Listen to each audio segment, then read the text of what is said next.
Assalamualaikum warahmatullahi wabarakatuh. Alhamdulillahilladzi arsala rasulahu bil huda wa dinil haqqi yudhhirahu 'ala dini kulli walau karihal kafirun.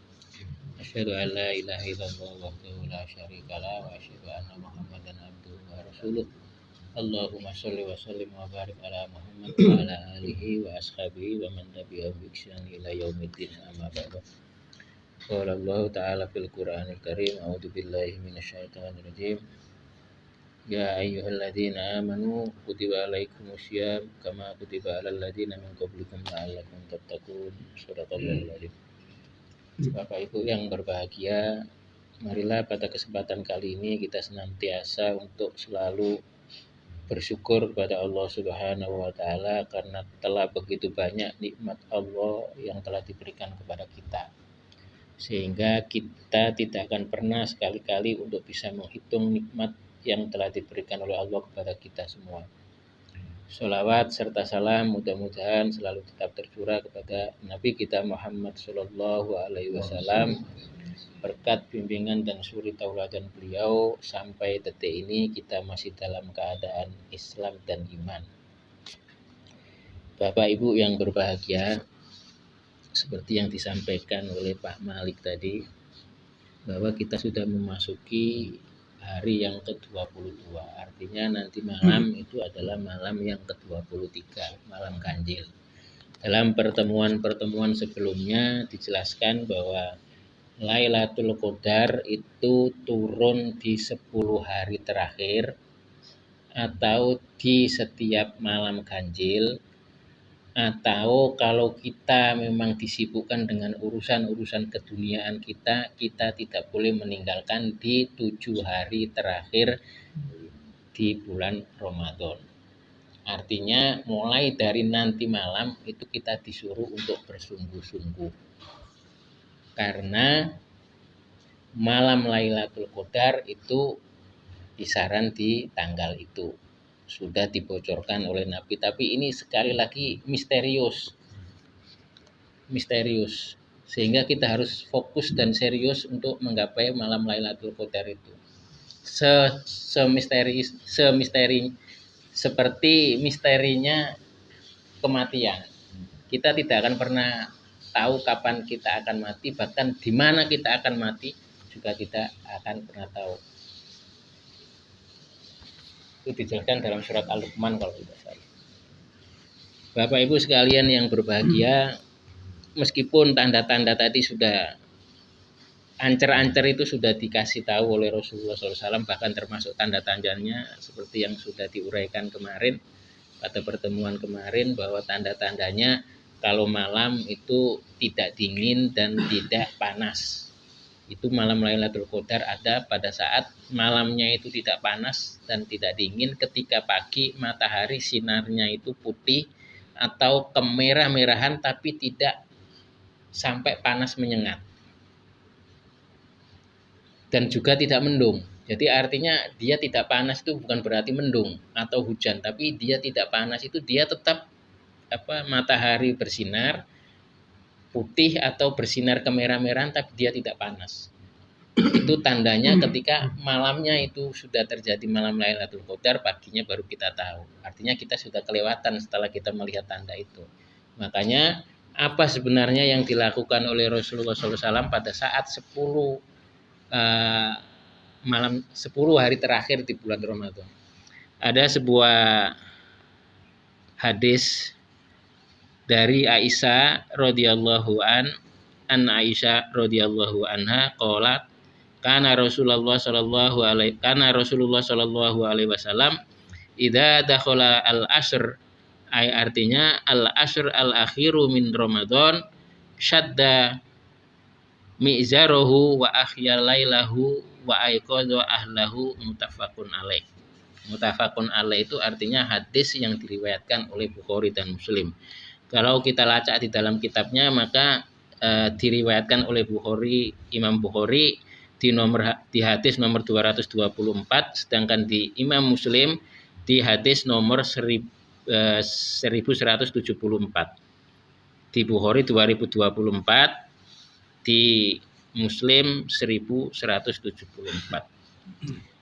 Hadis itu artinya idza dakhala al-asyru, apabila telah masuk malam yang ke-10, di sini dalam kurung al-asru al-akhiru min Ramadan, yaitu 10 akhir bulan Ramadan, syadda mi'zaruhu.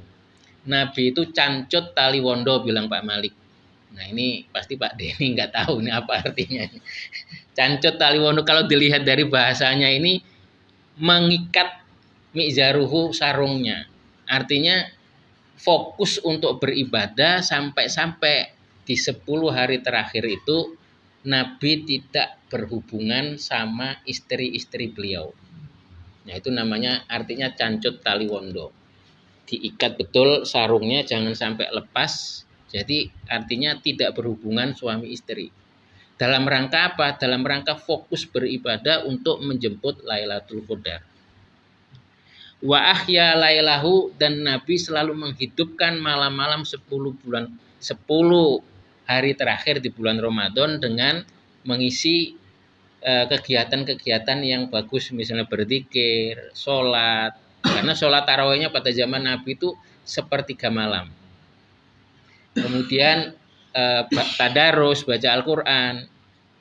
Bahkan di luar Ramadan aja, kata Ustadz yang tadi malam, Ustadz Andi Faisal, itu Al-Quran itu ma huwa syifa. Al-Quran itu ada rahasia yang bisa menyembuhkan segala macam penyakit. Kita lagi pusing-pusing, ada masalah, baca Quran bisa tenang. Bahkan tadi malam stroke aja bisa sembuh dengan latihan membaca Al-Quran. Jadi ya seperti itulah, bahwa Nabi pernah bersabda bahwa taraktu fikum amro, ini saya tinggalkan kamu 2 perkara. Jika kamu memegang 2 perkara itu, maka kamu akan selamat selamanya. Apa itu 2 perkara? Yaitu Al-Quran dan hadis. Artinya karena memang Al-Quran itu sebagai hudan, sebagai petunjuk. Tadi malam sudah dijelaskan bagaimana petunjuk itu. Ya seperti itulah kira-kira. Jadi jangankan kita membaca Al-Quran, setiap kali apa yang diperintahkan oleh Nabi, oleh Allah melalui nabinya, itu selalu ada manfaatnya, tidak ada yang sia-sia. Misalnya wudhu. Saya dulu pernah ditanya, ketika wudhu kenapa wudhu itu ketika orang kentut kok disuruh wudhu, padahal yang keluar bawah kenapa yang dicuci muka? Nah seperti itu. Padahal kalau kita perhatikan, ini secara medis, kayak misalnya wudhu, ini agak sedikit melenceng dulu dari yang tadi ya.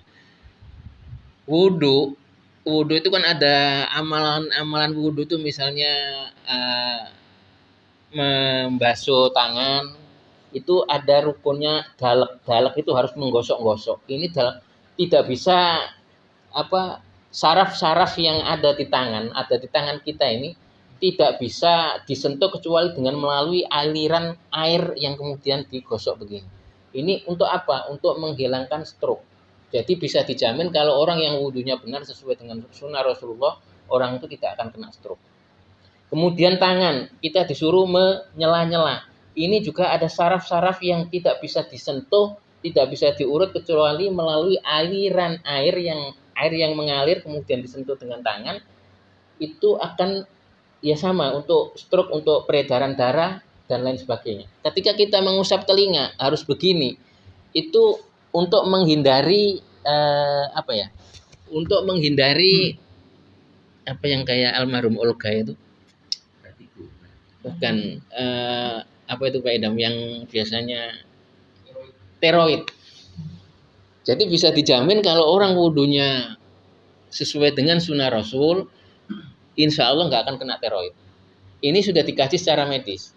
Termasuk sholat.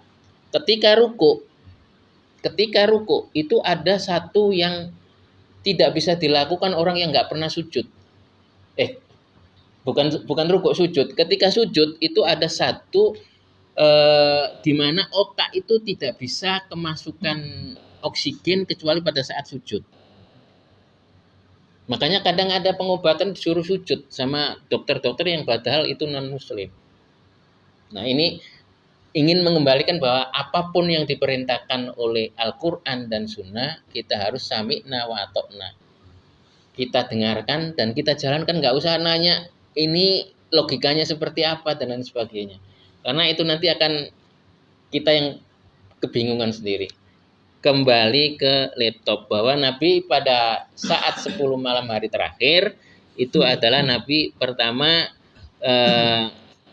Cancut Taliwondo tadi fokus beribadah, kemudian menghidupkan malam-malamnya, mengisi malam-malam 10 hari terakhir itu dengan amalan-amalan yang baik.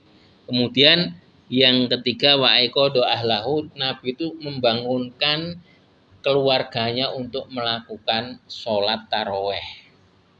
Karena sholat tarawehnya pada saat Nabi itu di sepertiga malam. Kemudian apalagi yang dilakukan oleh Rasulullah pada saat 10 hari terakhir? Yang dilakukan oleh Rasulullah pada saat 10 hari terakhir adalah iktikaf. Nah, iktikaf ini ada banyak hadis terkait dengan iktikaf. Jadi ada di antara salah satunya hadis dari Abu Sa'id Al-Khudri. Dia ini mengatakan bahwa saya beriktikaf di 10 hari pertama di bulan Ramadan. Ini a'takaftu al-asyra al-awwalu al-tamis hadihil laila tsumma takafa al-asyra al-awsat. Kemudian dia beriktikaf lagi di 10 pertengahan bulan Ramadan. Tsumma utitu faqilali innaha fil asril awakhir. Kemudian ada sahabat lain yang datang, wahai Abu Sa'id, kalau kamu mau mencari malam Lailatul Qadar, jangan itikafnya itu di 10 hari pertama atau di 10 hari pertengahan. Tetapi iktikaflah di 10 hari terakhir. Faman ahabba minkum ayyatakifa falyaktakif fatakafa annasu ma'ahu. Maka beriktikaflah, jika kamu memang ingin beriktikaflah di 10 hari terakhir.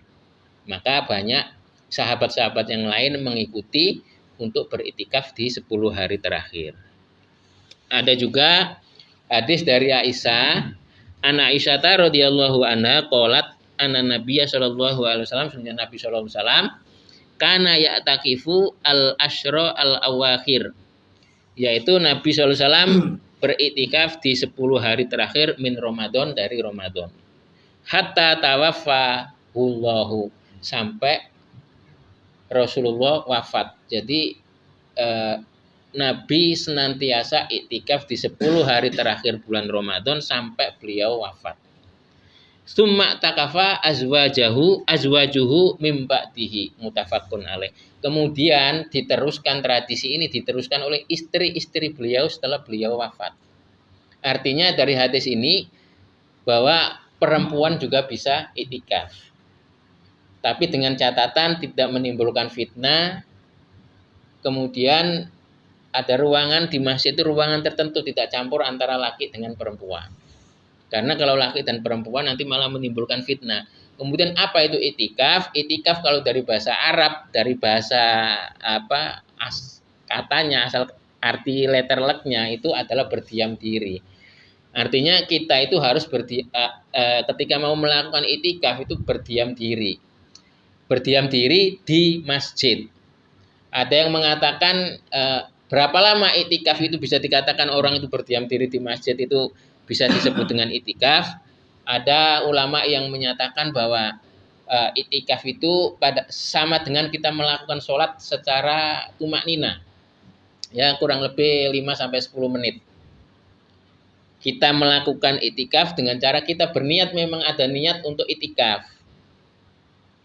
Nah, baru kemudian itu disebut iktikaf. Ada lain lagi yang mengatakan bahwa iktikaf itu terutama di bulan Ramadan itu dari subuh sampai subuh.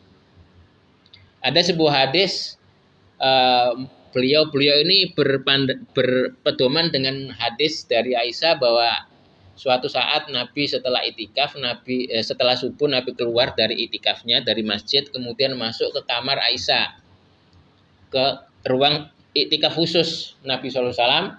Kemudian ketemu Aisyah di situ. Aisyah mengatakan bahwa wahai Nabi, bolehkah saya ikut iktikaf? Dari situ ulama berpendapat bahwa iktikaf itu yang 10 hari terakhir di bulan Ramadan adalah dari subuh ke subuh. Tetapi sebenarnya hadis yang barusan saya sebutkan tadi itu hanya menjelaskan Nabi setelah selesai iktikafnya itu pas setelah sholat subuh, bukan mulainya iktikaf. Kemudian ada juga yang mengatakan bahwa iktikaf di bulan Ramadan itu menjelang maghrib, jadi mulai dari buka bersama sampai nanti subuh. Nah, di sini ada beberapa masjid yang sudah setiap tahun membuka iktikaf. Sudah ada beberapa masjid, jadi mereka menyiapkan di masjid itu menyiapkan bukaan sampai menyiapkan sahur. Jadi mereka sengaja menyewa kayak semacam catering gitu, nyewa ini ada dibikin dapur di sekitaran masjid. Jadi memang dipersiapkan untuk orang-orang yang mau iktikaf. Mungkin itu yang bisa saya sampaikan. Jadi sekali lagi di 10 hari terakhir, terutama di 7 hari terakhir, seperti yang sabdanya Nabi yang kemarin disampaikan, bahwa itulah malam-malam Lailatul Qadar. Jadi kita harus mencontoh Rasulullah SAW, bahwa Rasul itu cancut taliwondo, bahasanya Pak Malik, yaitu fokus untuk selalu beribadah dalam rangka mencari malam Lailatul Qadar. Demikian, Assalamualaikum warahmatullahi wabarakatuh.